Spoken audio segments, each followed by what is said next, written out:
Welcome back, listeners. Did you enjoy the podcast with Sarah and Ben? Now let's look at the important vocabulary they use to talk about relationships. We will look at 4 groups: the inner circle, friends, colleagues, and love. First, let's talk about the inner circle. The inner circle is a small group of people you trust completely. They are your closest family and best friends. Ben says his mother and brother are in his inner circle. Ben calls his mother his best supporter. A supporter is someone who helps you and encourages you. They want you to succeed.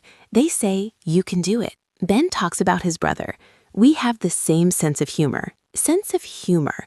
This describes what you find funny. If you laugh at the same jokes, you have the same sense of humor. Next, let's look at casual friends. Sarah says, these are the people we like to hang out with. Hang out is a very common phrasal verb. It means to spend time relaxing with someone. You hang out at a cafe or you hang out at home. Now let's talk about work. Sarah uses the word colleagues. Colleagues are the people you work with. You see them at the office. Then talks about Dave, his colleague. Then says, we get along very well. To get along means to have a friendly relationship.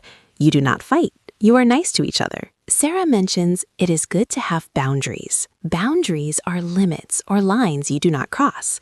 For example, you are friendly at work, but you do not talk about your personal secrets. That is a boundary. Finally, let's talk about love.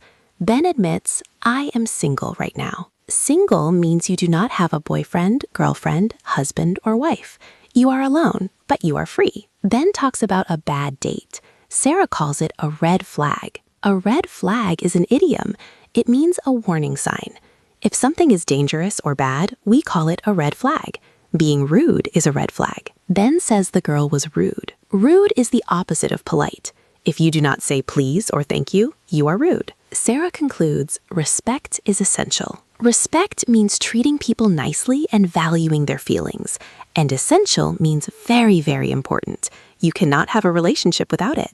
That is the end of the vocabulary explanation. Try to use these words when describing your own friends and family. Doors, your key to English without limits.